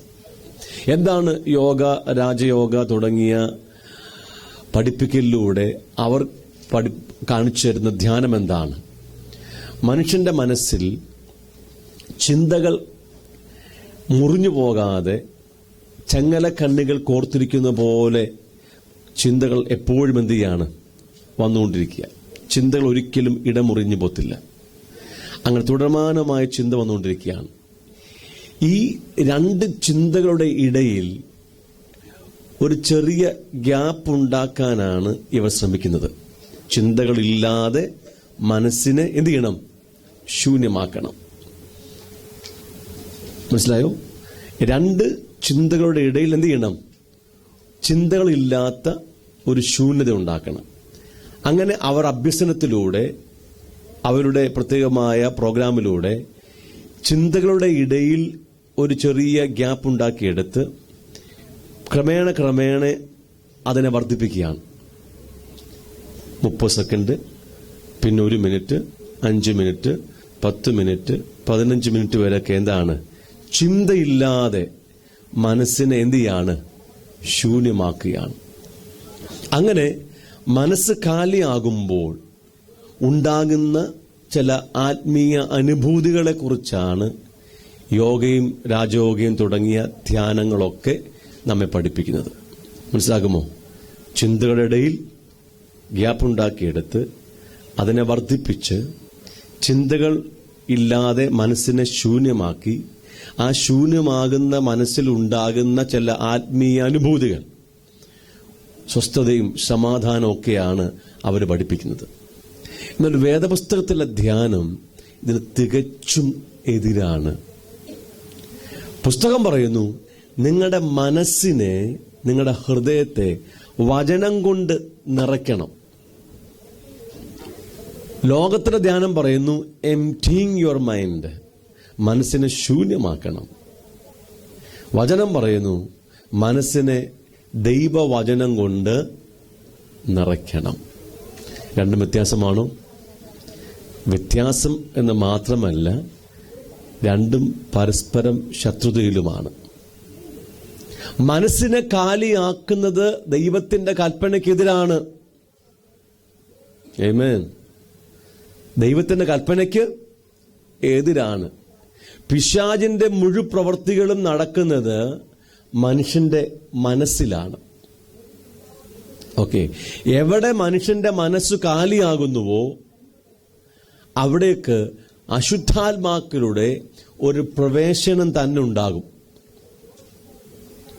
ഓക്കെ, ഇവര് പറയുന്ന ഡ്യൂപ്ലിക്കേറ്റ് ആയുള്ള സമാധാനവും സന്തോഷമൊക്കെ കൊടുക്കുന്നത് ഇവരകത്ത് കടക്കുന്ന ഈ അശുദ്ധാത്മാക്കളാണ്. കഴിഞ്ഞ കുറേ വർഷങ്ങളായി ഇങ്ങനെയുള്ള ധ്യാനങ്ങളിൽ പോയി ബന്ധിക്കപ്പെട്ട പല ദൈവജനത്തിനു വേണ്ടിയും പ്രാർത്ഥിപ്പാൻ ദൈവം ഞങ്ങൾക്ക് ആ ക്രമീകരണം തന്നിട്ടുണ്ട്. അനേകരും ഇത്തരത്തിൽ ധ്യാനത്തിൽ പോയി കെട്ടപ്പെട്ടവരാണ്. ഇങ്ങനെ അവർ ധ്യാനം നടത്തുമ്പോൾ അവരുടെ ബുദ്ധിക്ക് വികാസനമുണ്ടാകുന്നു. ശരിയായ കാര്യമാണ്. പക്ഷേ അവൻ ലോകത്തിന്റെ എല്ലാ കാര്യവും ഗ്രഹിക്കാൻ ബുദ്ധി പ്രാപിച്ചാലും അവൻ ദൈവഭാഗത്ത് വന്ന് വചനമെടുത്താൽ ഒരു വചനം പോലും അവന് സ്വീകരിക്കാൻ പറ്റത്തില്ല. ഇത്തരം ധ്യാനത്തിന് പോകുന്ന ആൾക്കാരിൽ ഞങ്ങൾ കണ്ടത്, അവർക്ക് ലോകത്തിന്റെ കാര്യം സ്വീകരിപ്പാൻ ബുദ്ധി കൂടുന്നു. പക്ഷേ തിരുവചനം അവർ രക്ഷിക്കപ്പെട്ടു, കൃപയിൽ വന്നു, ഒരു വചനം പോലും അവർക്ക് സ്വീകരിക്കാൻ പറ്റത്തില്ല, ഗ്രഹിക്കാൻ പറ്റത്തില്ല, ഓർക്കാൻ പറ്റത്തില്ല. കാര്യം മനസ്സിലായോ? മനസ്സിനെ ശൂന്യമാക്കുന്ന സമയത്ത് അവരിലേക്ക് കടന്നു വരുന്ന അശുദ്ധാത്മാക്കളാണ് അവരുടെ മനസ്സിനെ ഇപ്പോൾ കൺട്രോൾ ചെയ്യുന്നത്. അങ്ങനെ ആരെങ്കിലുമൊക്കെ അത്തരം പരിപാടിക്ക് പോയിട്ടുണ്ടെങ്കിൽ നിങ്ങൾക്കൊരു ഡെലിവറൻസ് ആവശ്യമാണ്. അകത്ത് കയറിയ കക്ഷികളൊക്കെ ഇറക്കി വിടേണ്ട ആവശ്യമുണ്ട്. ഒരു 10-15 വർഷമായി ഞാൻ കണ്ടെത്തിയ കാര്യമായത്. കൃപയാൽ അങ്ങനെ അനേകർക്ക് വേണ്ടി പ്രാർത്ഥിപ്പാൻ അവസരം ലഭിച്ചു. ഇവിടെ ഇരിക്കുന്ന അനദാന്റി ഉൾപ്പെടെ അങ്ങനെ സൗഖ്യം പ്രാപിച്ച ആളാണ്. പ്രാണിക് ഹീലിംഗിന്റെയും റേക്കിയുടെ ഒക്കെ ടീച്ചറായിരുന്നു ആന്റിയും മോളും ഒക്കെ. ഇവിടെ ഇരുന്നുകൊണ്ട്, കോട്ടയത്ത് ഇരുന്നുകൊണ്ട് ന്യൂസിലാൻഡിലുള്ള മോളെ സൗഖ്യമാക്കുമായിരുന്നു. പക്ഷേ ആ എനർജി മറ്റൊരു എനർജിയാണ്, ഡിമോണിക് പവറാണ്. ഒരിക്കൽ ആന്റിയും മോളും കൂടെ എൻ്റെ പ്രാർത്ഥിക്കാൻ വന്നു, വർഷങ്ങൾക്ക് മുമ്പ് പ്രാർത്ഥിക്കാൻ വന്നു. അപ്പം അവൾക്ക് പ്രാണിക് ഹീലിംഗിൽ അവൾ ടീച്ചറാണ്. ഒരു സെക്കൻഡ് കൊണ്ട് അവൾ കൈയെടുത്താൽ എനർജി വരും. ജസ്റ്റ് ഇങ്ങനെ തൊട്ട് ഇങ്ങനെ എടുത്താൽ പിന്നെ കൈ അടുക്കത്തില്ല. എന്താ ഇവിടെ എന്ത് വന്നു? ഭയങ്കര എനർജി. ഈ എനർജി എന്ത് ചെയ്യും? ഒരു രോഗിയിലേക്ക് അവർ പാസ് ചെയ്യുമ്പോൾ ആ വ്യക്തി സൗഖ്യമാകും. ഇവിടെ ഇരുന്നുകൊണ്ട് ന്യൂസിലാൻഡിൽ സൗഖ്യമാക്കും. ഈ കൊച്ചു വന്ന് എൻ്റെ മുമ്പിൽ ഇരുന്നു. ഞാൻ പറഞ്ഞു ഒന്ന് കാണിക്കാൻ പറഞ്ഞു. പുള്ളി ഇങ്ങനെ കാണിച്ചു, പവർ വന്നു. ഓക്കെ, ഒന്നും കൂടെ കാണിക്കാൻ പറഞ്ഞു. പാസ്റ്റർ ഇപ്പൊ കാണിക്കാം, പവർ വന്നു. ഓക്കെ, ഇനി ഞാൻ പ്രാർത്ഥിക്കും, യേശുവിന്റെ നാമത്തിൽ ആ ദുരാത്മാവിനെ ബന്ധിക്കുന്നു, മാറിക്കാൻ പറഞ്ഞു, കാണിക്കാൻ പറഞ്ഞു. യോ പാസ്റ്റർ അങ്ങ് അടുത്ത് പോയല്ലോ, കൈ പവർ അങ്ങ് പോയെന്ന് കണ്ടോ? ഈ ഭൂമിയിൽ സൗഖ്യമാക്കുന്ന ഒരേ ഒരു എനർജിയേ ഉള്ളൂ, അത് പരിശുദ്ധാത്മാവിന്റെ എനർജിയാണ്. പരിശുദ്ധാത്മാവല്ലാതെ വേറെ ഏത് എനർജി പറഞ്ഞാലും അത് ഡിമോണിക് പവറാണെന്ന് നന്നായിട്ട് ഞങ്ങൾ കണ്ടെത്തിയിട്ടുണ്ട്. വർഷങ്ങളായിട്ട് അനുഭവത്തിലൂടെ വിടുവിക്കപ്പെട്ടവർ ഞങ്ങളുടെ കൂടെയുണ്ട്. ആമേൻ, ഹല്ലേലൂയ. അതുകൊണ്ട് വചനത്തിലെ ധ്യാനവും ലോകത്തിലെ ധ്യാനവും തമ്മിൽ എന്തുണ്ട്? ഭയങ്കരമായിരിക്കുന്ന വ്യത്യാസമുണ്ട്. ദൈവം പറയുന്നു, വചനത്തെ നിങ്ങളുടെ മനസ്സിലും ഹൃദയത്തിലും നിറച്ച് എന്ത് ചെയ്യണം? രാപ്പകൽ ധ്യാനിക്കണം. അങ്ങനെ വചനം ധ്യാനിക്കുന്നത് എങ്ങനെയാണ്? നിങ്ങൾ വചനം വായിക്കുമ്പോൾ ഒരു വചനം നിങ്ങളുടെ അകത്ത് എന്ത് ചെയ്യും? പ്രകാശിച്ച് അതിന്റെ വെളിപ്പാടകത്ത് വന്ന് അതിന്റെ ജീവനും ആത്മാവും നിങ്ങളുടെ അകത്ത് റിലീസ് ചെയ്യപ്പെട്ട് ക്രമേണ ആ വചനം വേദപുസ്തകത്തിന്റെ താള് വിട്ട് എവിടെ വന്നു? നിങ്ങളുടെ ഹൃദയത്തിന്റെ നടുവിൽ വസിക്കാൻ വന്നു. ഇനി നിങ്ങൾ നിങ്ങളുടെ ജോലിക്ക് പൊക്കോളൂ, എങ്ങോട്ട് വേണം പൊക്കോളൂ. ഈ വചനം എന്ത് ചെയ്യും? നിങ്ങളുടെ ഹൃദയത്തിൽ ഓടാൻ തുടങ്ങും. രാവും പകലും ആ വചനം നിങ്ങൾക്ക് ധ്യാനിക്കാൻ പറ്റും. യഹോവയുടെ ന്യായപ്രമാണത്തിൽ സന്തോഷിച്ച് അവന്റെ ന്യായപ്രമാണത്തെ രാപ്പകൽ ധ്യാനിക്കുന്നവൻ അനുഗ്രഹിക്കപ്പെട്ടവൻ. ഇങ്ങനൊരു വചനം നിങ്ങളുടെ അകത്ത് കിട്ടിയാൽ നിങ്ങൾക്ക് ദൈവവചനത്തിനകത്ത് സന്തോഷിക്കാൻ പറ്റും. എന്താ? ഒരു വചനം അകത്ത് ഇങ്ങനെ പ്രകാശിക്കുമ്പോൾ ഉണ്ടാകുന്ന ആത്മീയ അനുഭവം വളരെ വലുതാണ്. ദൈവജീവനും ആത്മാവും ഇറങ്ങി വന്ന് നിങ്ങളുടെ അകത്ത് നിറയുമ്പോൾ അത് തേനിലും തേൻ കട്ടേക്കാട്ടിലും മാധുര്യമുള്ളതാണ്. ആമേൻ. ഇന്നൊട്ട് നിങ്ങൾ പുസ്തകം വായിക്കുമ്പോൾ ഈ ആത്മീയ അനുഭവങ്ങൾക്ക് വേണ്ടി നിങ്ങൾ ആഗ്രഹിക്കണം. പഠിക്കാനായിട്ട് ശ്രമിക്കരുത്. പഠിക്കാൻ ശ്രമിച്ചാൽ പ്രാപിക്കാൻ പറ്റത്തില്ല. ബുദ്ധിപരമായി ഇതിനെ സമീപിക്കരുത്. എന്നാൽ ബുദ്ധി വേണ്ടായോ? ബുദ്ധി വേണം. വായിക്കാൻ നല്ല ബുദ്ധി വേണം. പക്ഷേ ബുദ്ധിപരമായി പഠിക്കാൻ ശ്രമിക്കരുത്. നിങ്ങൾ വായിച്ചുകൊണ്ടിരിക്കുമ്പോൾ പരിശുദ്ധാത്മാവ് വചനം നിങ്ങളുടെ അകത്ത് പ്രകാശിപ്പിക്കുവാൻ, ഹൃദയത്തെ പ്രകാശിപ്പിക്കുവാൻ, ബുദ്ധിയെ തുറക്കുവാൻ നിങ്ങൾക്ക് പ്രാർത്ഥന ഉണ്ടാകണം. അങ്ങനെ വായിച്ചുകൊണ്ടിരിക്കുമ്പോൾ ദൈവാത്മാവ് വചനം പ്രകാശിപ്പിക്കും. ഇങ്ങനെ പുസ്തകത്തിലെ ഓരോ വചനങ്ങളും നമ്മുടെ അകത്ത് പ്രകാശിപ്പിക്കപ്പെട്ട് അകത്തു വരേണ്ടതാണ്. അങ്ങനെ ഒരെണ്ണം നിങ്ങൾക്ക് ആദ്യം ലഭിച്ചാൽ നിങ്ങൾക്കതിൻ്റെ ടേസ്റ്റ് മനസ്സിലായി, അതിൻ്റെ ആനന്ദം മനസ്സിലായി, സന്തോഷം മനസ്സിലായി, മാധുര്യം മനസ്സിലായി. ഇനി നിങ്ങൾ പുസ്തകം താത്തുവെക്കത്തില്ല. കരുതാ, നമുക്കൊരു വചനം ലഭിച്ചു, അതിൻ്റെ ജീവനകത്ത് വന്ന അനുഭവമായി. ഇത് അക്ഷരികമായ അനുഭവമാണ്. പുസ്തകം വായന ബോറിംഗ് അല്ല കേട്ടോ. നിങ്ങൾ നിരന്തരമായി ഇത് വായിക്കാൻ തുടങ്ങും. ഈ അനുഭവം ഉണ്ടായിക്കഴിഞ്ഞാൽ, ആ അനുഭവം ഉണ്ടായിക്കഴിഞ്ഞാൽ നിങ്ങൾ തുടർമാനമായി വായിച്ചോണം, കിട്ടുമ്പോഴെല്ലാം വായിച്ചോണം. അങ്ങനെ ക്രമേണ ഇത്തരം അനുഭവങ്ങളുടെ എണ്ണം കൂടി വരും. ആമേൻ. പക്ഷെ നിങ്ങൾ കുറച്ചു നാൾ പുസ്തകം വായിക്കാതിരുന്നിട്ട് വീണ്ടും തുടങ്ങുമ്പോൾ ഈ അനുഭവം ഉണ്ടാകാൻ താമസിക്കും. തുടർമാനമായി വായിച്ചുകൊണ്ടിരുന്നാൽ അല്ലെ, ഉള്ളവന് ഏവനും കൊടുക്കും, അധികമായിട്ടും കൊടുക്കും, അളക്കുന്ന അളവിനാൽ എന്ത് ചെയ്യും? അളന്നും തരും. ഓക്കെ. അപ്പോൾ ഇന്ന് നമുക്ക് ആവശ്യം അപ്പത്തിനുള്ള വിശപ്പല്ല, വെള്ളത്തിനുള്ള ദാഹമല്ല, പിന്നെ ദൈവത്തിൻ്റെ വചനത്തിനു വേണ്ടി വലിയ വിശപ്പും ദാഹവും വേണം. നിങ്ങളിവിടുന്ന് പോകുമ്പോൾ ദൈവവചനത്തിന് നിങ്ങൾ അഡിക്റ്റഡ് ആയിട്ട് പോകണം. പ്രാർത്ഥനയേക്കാൾ ഉപരി, ഉപവാസത്തെക്കാൾ ഉപരി നിങ്ങൾ വേദപുസ്തകത്തിന് സമയം കൊടുക്കണം. വചനം അങ്ങനെ അകത്ത് വന്നാൽ, പ്രകാശിപ്പിക്കപ്പെട്ട് കഴിഞ്ഞാൽ അവിടെ ശരിയായ പ്രാർത്ഥന ആരംഭിക്കും. ഒരു വചനം അകത്ത് വന്ന് പ്രകാശിപ്പിക്കപ്പെട്ട് കഴിഞ്ഞാൽ പിന്നെ എന്താരംഭിക്കും? ആ വചനപ്രകാരമുള്ള ശരിയായ പ്രാർത്ഥന ആരംഭിക്കും, സ്തോത്രം ആരംഭിക്കും, സ്തുതികൾ ആരംഭിക്കും, ആരാധന ആരംഭിക്കും. ആമേൻ. അത് നിങ്ങളെ പിന്നെ ആരും പ്രേരിപ്പിക്കേണ്ട ആവശ്യമില്ല. കാര്യം എന്താ? വചനം അകത്ത് വന്ന് വെളിപ്പാടായ ശേഷം ശരിക്കുമുള്ള പ്രാർത്ഥനയും ആരാധനയും സ്തുതിയും സ്തോത്രവും നിങ്ങളുടെ അകത്തുനിന്ന് തനിയെ വരാൻ തുടങ്ങും. ഒരുമിച്ച് പ്രാർത്ഥിക്കാം. കർത്താവേ, ഈ ഒരു ആത്മീയ അനുഭവത്തിലേക്ക് നിന്റെ വചനം ഞങ്ങളുടെ അകത്ത് പ്രകാശിച്ച് വെളിപ്പാടായി തീർന്ന് അതിന്റെ ജീവനും ആത്മാവിനും പ്രാപിച്ച് ഫലം കായ്ച്ച് ക്രിസ്തുവിൽ വളരുന്ന ആത്മീയ അനുഭവങ്ങളിലേക്ക് ഞങ്ങളെ ഈ ദിവസം നടത്തുവാൻ വേണ്ടി പ്രാർത്ഥിക്കുന്നു. ഇനിയുള്ള ഞങ്ങളുടെ ഓരോ വായനയിലും ഞങ്ങളിപ്പോൾ കേട്ടതുപോലെ ആത്മീയ അനുഭവങ്ങൾ ഉണ്ടാകേണ്ടതിന് വചനത്തിൻ്റെ ആ സന്തോഷം, മാധുര്യം, അതിൻ്റെ രുചി ഞങ്ങൾ പ്രാപിക്കേണ്ടതിന് കർത്താവ് ഞങ്ങളെ സഹായിക്കുമല്ലോ. പ്രിയ പരിശുദ്ധാത്മാവേ, ജ്ഞാനത്തിൻ്റെയും വെളിപ്പാടിൻ്റെയും ആത്മാവിനാൽ ഞങ്ങളുടെ ഹൃദയത്തിൻ്റെ കണ്ണുകളെ പ്രകാശിപ്പിച്ച് ബുദ്ധിയെ തുറന്ന് നിന്റെ വചനം കൃപയോടുകൂടെ നൽകണമെന്ന് ഞങ്ങൾ അങ്ങയുടെ പ്രാർത്ഥിക്കുന്നു. അവിടുത്തെ കൃപയിൽ ഞങ്ങളെ നിറയ്ക്കണമേ. ഈ കേട്ട വചനങ്ങൾ അവരുടെ അകത്ത് വെളിപ്പെടുത്തി കൊടുത്ത് ആ ആഗ്രഹത്തെ വർദ്ധിപ്പിക്കണമേ. അപ്പത്തിനുള്ള വിശപ്പല്ല, വെള്ളത്തിനുള്ള ദാഹമല്ല, നിന്റെ വചനത്തിനു വേണ്ടിയുള്ള വിശപ്പും ദാഹവും ഞങ്ങളുടെ ഹൃദയത്തിൽ അയച്ച് ഞങ്ങളുടെ ഹൃദയത്തെ രൂപാന്തരപ്പെടുത്തി പണിതെടുത്ത് വചനം സ്വീകരിപ്പാനുള്ള നല്ല നിലങ്ങളാക്കി തീർക്കണമേ. 30, 60, 100 മേനി ഫലം കൊടുക്കേണ്ടതിനായി ഞങ്ങളെ സഹായിക്കാൻ വേണ്ടി പ്രാർത്ഥിക്കുന്നു.